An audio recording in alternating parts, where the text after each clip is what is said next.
안녕하세요. 법정모독의 황영준입니다.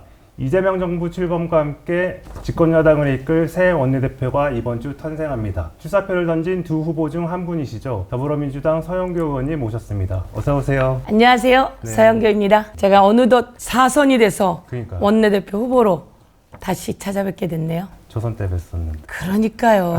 시간이 너무 제가 초선 때 뵀는데 원내대표님도 하시고 네, 당력이 긴 사람 중에 가장 잘 큰 케이스가 아닌가. 파이팅. 네, 파이팅! 네, 일단은 먼저 네. 이재명 대통령 이제 당선이 되셨는데 네. 대선 결과 당선에 대한 소회 한 말씀 부탁드립니다. 지난 3년 동안 너무 힘들었습니다. 이재명 대통령 후보가 22년도에 대통령 선거에 나가서 0.74%로 뒤지지 않았습니까? 그런 걸 보면 당시에 이재명 대통령 후보에게 얼마나 많은 걸 뒤집어 씌웠는지 모릅니다.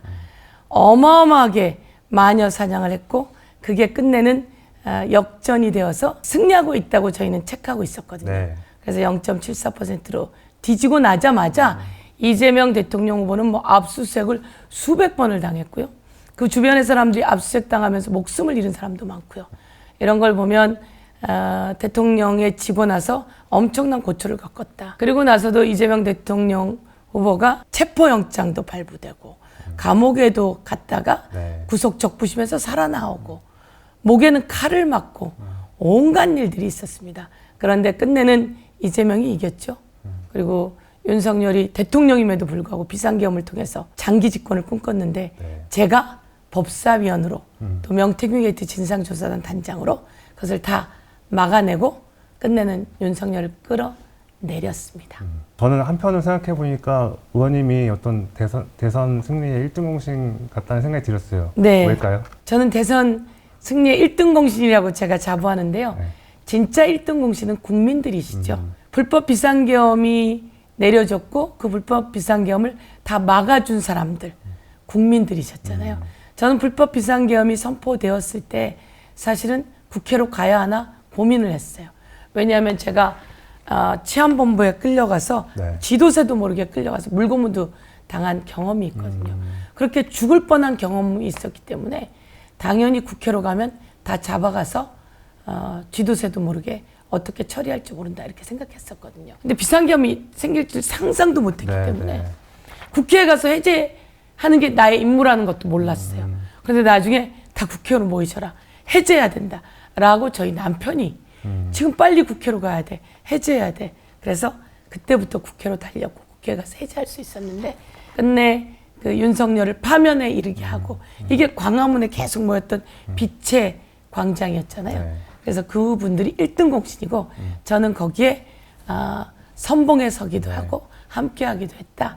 이래서 이제 개인적으로는 1등 공신 얘기하지만 진짜 1등 공신은 네, 국민들이시고 거기에 제가 함께했다 이렇게 말씀드릴 수 있을 것 제가 같아요. 이 말씀 드린 거는 사실은 그 김문수 후보를 만든 게 아, 의원님이잖아요. 맞습니다. 네, 본회의장에서 네, 네. 사과하라 해가지고 네. 그러니까 그게 어떻게 보면은 결과적으로 보면은 김문수 네. 후보가 되면 이제 저쪽 당의 대선 후보가 되면서 어떻게 보면 좀 더 확장성이 떨어졌죠. 떨어지는 후보가 예. 됐고 뭐 그런 측면에서 말씀드린 거예요. 아, 되죠? 그렇군요. 네.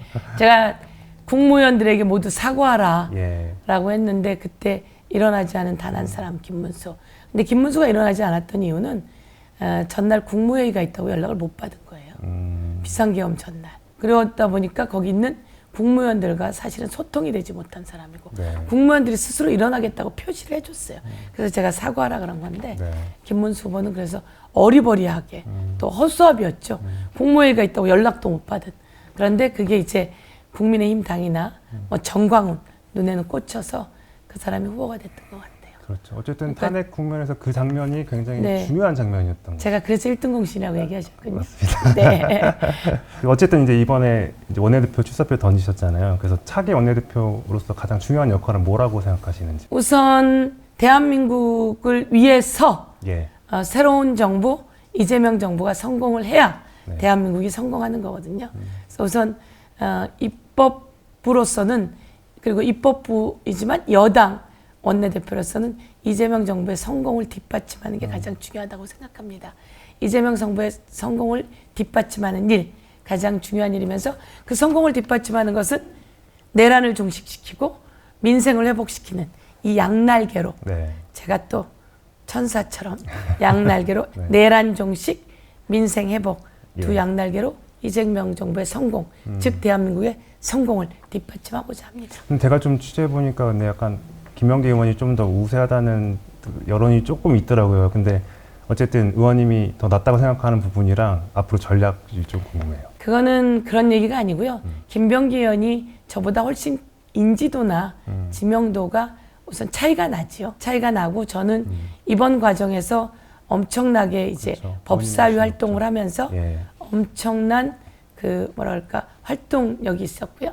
내란 특검 그리고 명태균 게이트 진상조사단 단장으로 김건희, 명태균, 건진 특검 그리고 최혜병 특검 여기에 제가 다 최혜병 관련해서 현안 청문회 위원이었고 네. 김건희 현안 청문회 위원이었고 명태균 게이트 진상조사단 단장이었고 내란 진상조사단 부단장이었고 그래서 제가 스포트라이트를 가장 많이 그럼요. 받았습니다. 네. 그리고 또 이재명 대통령님과 함께 그 선거운동을 하면서 예. 대통령님이 가는 곳마다 서영교 칭찬을 했어요. 그래서 인지도도 많이 올라가고 그리고 또 제가 그 최고위원을 하면서 너무 많은 그 뭐랄까 당원들의 네. 팬심도 있습니다. 그런데 이제 생각 못했던 김병기 의원이 출마를 하면서 그쪽에서 조금 더 그 조직적인 움직임이 있는데 저는 원내대표까지 조직적인 움직임이 있어서는 안 된다고 생각합니다. 당원들의 민심은 서영교에게 압도적이고요. 국회의원들도 또 제가 해온 역할을 알기 때문에 서영교 의원이 이번에는 그 된다.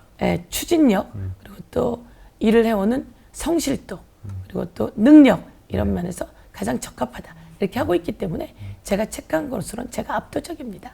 네. 이번 선거에서는 사실 새롭게 들어간 게 이제 권리당원 20%가 네, 반영되잖아요. 그렇습니다. 근데 그 부분에서 또 자신이 있다는 말씀이신가요? 그럼요. 권리당원에서 제가 네. 뭐 압도적이지 않을 이유가 없지 않겠습니까? 그리고 얼마 전에 한남동 관저 사셨을 때 사진도 네. 많이 나오긴 했는데 네. 원내대표 출마 관련해서 대통령님하고 살짝 따로 나눈 얘기가 혹시 있으셨나요? 사실은 이제 예. 관저에 초청받았잖아요. 네. 그러기 전에 제가 이제 원내대표 후보 등록하고 대통령님께 전화 드렸죠. 그래서 말씀해 주셨고요. 제가 박찬대 원내대표 때 네. 저도 원내대표 출마 기자회견을 했습니다. 네. 그런데 그때 최고위원 두 사람이 하기 때문에 한 사람이 사실은 제가 예. 양보를 하게 된 거죠. 출마 기자회견까지 다 하고. 그래서 대통령님이 대표 시절에 그런 걸 다 알고 계십니다. 많은 분들이 그것을 알고 계시고요. 네. 그래서 이번엔 제 차례다라고 하는 것도 뭐 저는 이야기할 수밖에 없고요. 그래서 대통령님께 전화드렸고 대통령께서 잘하셨다고 하셨다는 말씀드리고요. 관저에 가서는 네. 대통령님께서 저에게 셀카도 찍어주셨고 또 네. 공정하게라고 얘기를 하셨지만 네. 또 어떻든 셀카는 따로. 셀카는 이제 사실은 김병기 의원님이 또 그때 없긴 했는데 제가 이제 셀카를 찍어달라고 했더니 3번이나 찍어주셨어요. 그 원내대표가 해야 될 중요한 과제 중 하나가 이제 정치 복원인데 쟁점 법안들을 놓고 여야 대치가 좀 계속 있을 것 같아요. 네. 일단 여 협치가 좀 가능할까요? 당연히 가능하죠. 이제 국민의힘에서도 네. 권성동, 권영세 등 친윤 측근들은 다 물러나지 않았습니까? 그 친윤 측근들에게 맡겨놨다가 대선에서도 완패한 거고 네. 윤석열은 기고만장해서 비상계엄까지 한 거거든요. 그리고 국민의 민심과 동떨어지게 김건희는 무혐의 받고 네. 명태균 게이트 그 사실이 온 세상에 나왔어도 뻔뻔스럽게 대통령이란 자가 거짓말했잖아요. 네. 그리고 또 비상계엄으로 감옥도 가 있고 지금은 재구속 시켜야 합니다. 윤석열이 더 이상 세상에 활보하지 않게 재구속 시켜야 합니다. 재구속 사유가 나왔느냐? 비아폰 삭제 지시 등 너무나 많이 나왔잖아요. 그래서 재구속돼야 된다고 생각하고 김건희도 구속되어야 합니다. 그런데 이 시점에 국민의힘이 아직도 거기에 연연해하면 안 되겠죠. 그래서 세 개의 특검이 제대로 실시될 수 있게 국민의힘이 협조하는 길이 국민의힘이 살 길입니다. 그리고 그 다음에 또 한 날개는 민생을 살리자는데 협조 안 할 리가 없잖아요. 네. 예, 거기서 발목 잡는다면 국민의힘에게 도움이 안 될 거라고 생각해서 충분히 제가 소통하고 설득하고 함께 협치해서 나갈 수 있습니다. 그게 저의 능력입니다. 네. 일각에서는 근데 그 이제 윤석열 정부 때처럼 수직적인 당정 관계에 대한 좀 우려가 많아요. 그런 부분들은 어떻게 좀 극복을 하실 건가요? 이재명 대표께서는 네. 능력으로 일을 맡기시는 분이에요. 대통령실도 그렇게 구성될 것이고요. 네. 저희들도 마찬가지로 저는 이제 이재명 대통령님과 최고위원으로 합을 맞춰온 사람이거든요. 네. 그래서 여러 가지를 항상 논의하면서 일정들을 해왔고 민심에 맞춰서 이재명 대통령께 여쭈면 그 민심에 맞춰서 함께 언제나 답변을 하실 거라고 생각하고 이재명 대통령님과 수직적 관계가 아니라 국민의 목소리에 귀를 기울여서 국민의 목소리를 전달하고 또 대통령께서 국민의 목소리에 맞춰서 입법부에 요청하실 일이 있거나 정책으로 내놓으실 일이 있거나 예산으로 요청할 일이 있으면 그렇게 한다면 전혀 무리가 없을 거다 이렇게 생각합니다. 수직적 관계는 윤석열 때 받고 네. 그래서 저희들도 수직적 관계는 있을 수도 없고 있어서도 안 된다. 해서도 안 된다 이렇게 생각합니다. 어제 법원에서 이제 이재명 대통령 이제 공직선거법 위반 혐의 재판을 이제 그 추후 지정 중단을 했는데 중단한다고 했죠. 네. 예. 네. 근데 그럼에도 불구하고 지금 당에서는 그 형사법 개정안하고 선거법 개정안 예정대로 처리하겠다라고 정청래 위원장이 얘기한 것 같은데 그럼 그대로 가는 건가요? 형사소송법 개정안은 헌법 84조에 의해서 네. 대통령이 되면 소추받지 않는다라는 거잖아요. 수사도 받지 않고 기소도 되지 않는다. 네. 이런 내용이라고 저는 보는데 네. 그렇다면 수사와 기소가 되지 않는데 어떻게 재판을 받을 수 있겠습니까? 소추되지 않는다는 건 대통령직에 네. 내란과 외환의 자를 빼고는 충실해라 이런 뜻이기 때문에 마찬가지로 재판을 받지 않는 게 맞다 예. 이렇게 생각하는데 그것을 그동안 달리 해석하는 것처럼 윤석열 정부에서 했단 말이에요. 네. 파기환송시키면서 재판시키게 했단 말이에요. 예. 그러니까 대법원이 지금 개혁의 대상이 되고 있는 거거든요. 그래서 이 재판 받지 않는 게 맞다라고 했고 그렇다면 이게 헌법 84조에 명확하지 않는다고 자꾸 주장을 했으니 형사소송법 개정안으로 명확히 하자. 이재명 대통령은 이제 재판을 받지 않습니다. 대통령 하는 과정 동안은 그렇다면 향후에도 명확히 하는 게 필요하다. 그래도 일각에서는 약간 국민들이 볼 때는 뭔가 이제 자기 대통령이 되시니까 이제 아예는 다시는 이제 유죄 판결을 받지 못하도록 법도 바꾸고 대법원도 뭔가 정치에 개입했다라고 주장하면서 대법원도 개혁하겠다고 하니까 약간 좀 우려하시는 분들도 좀 있긴 있잖아요. 이런 근데 부분들은- 국민께 잘 알려드려야죠. 예. 제가 법원행정처장에게 물어봤거든요. 예. 법원행정처장님은 이렇게 대법원장이 나서서 전원합의체를 만들어서 9일 만에 말로 사실 이런 말로 하는 거는 거의 다 그 판례상 무죄입니다. 이런 걸로 파기환송시켜서 대선 직전에 또 재판을 받게 하고 예. 대선에 영향을 미치게 한 사례를 보셨습니까? 라고 물었더니 저는 법관하는 동안 본 적이 없습니다. 이렇게 얘기했어요. 그렇기 때문에 그 조희대 네. 대법원장은 저는 비판받아 마땅하고 여기에 대해 책임을 져야 된다 이렇게 생각하고요. 왜? 법원, 사법부가 공정하지 않게 중립을 지키지 않은 것을 예. 대법원장이 나서서 했기 때문입니다.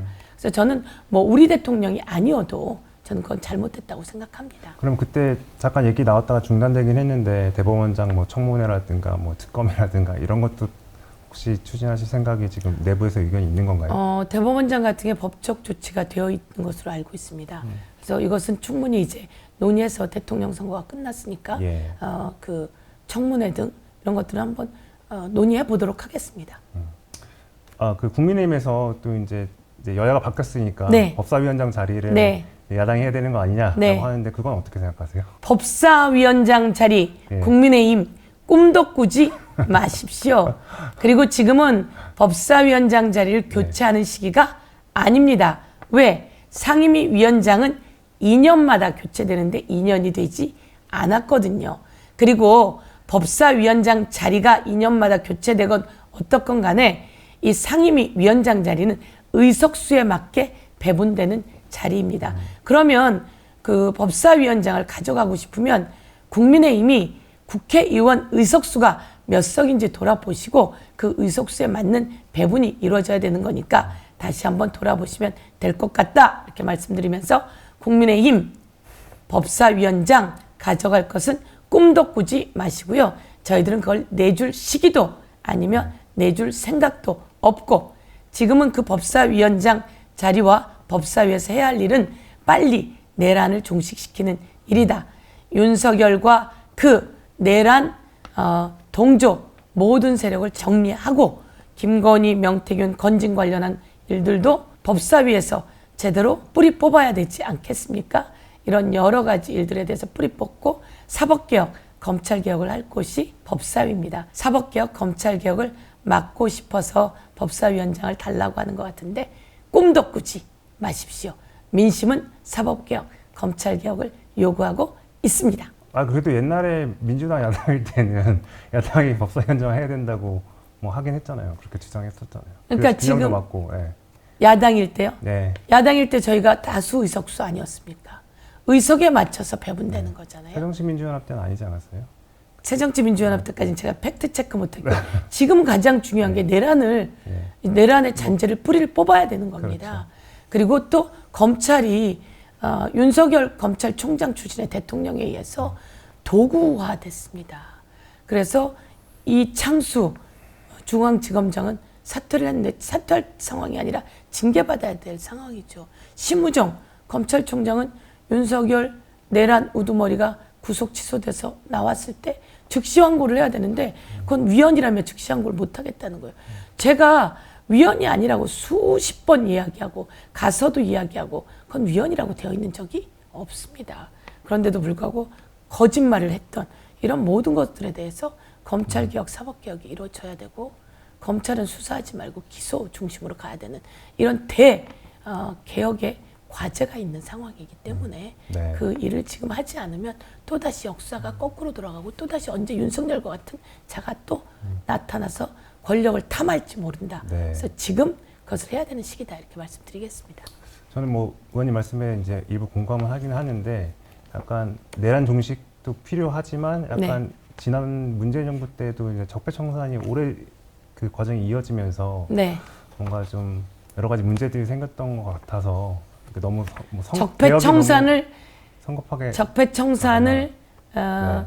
꼭 하겠다며 네. 검찰개혁 꼭 하겠다며 손들고 윤석열이 검찰총장 됐다고 제가 듣기로는 그렇게 들었습니다.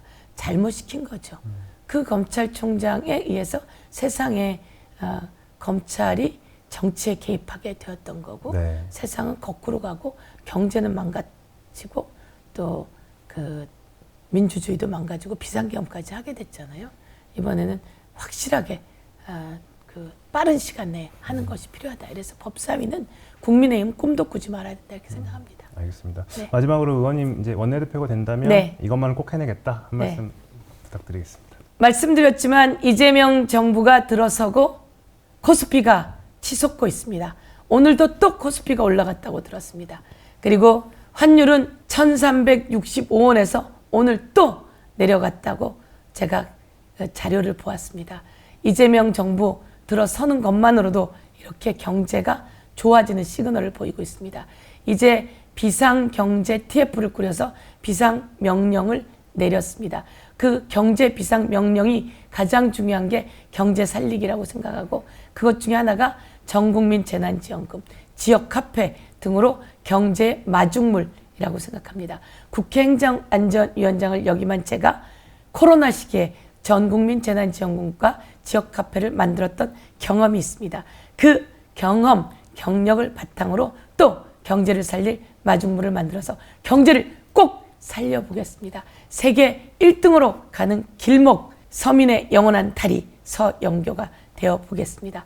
원내대표가 되어 여당으로 이재명 정부의 성공을 뒷받침하고 내란 종식시키고 경제를 살리는 서민의 영원한 다리 서영교 화이팅! 감사합니다. 서영교 의원님과는 여기까지 이야기 나누겠습니다. 감사합니다. 감사합니다. 감사합니다.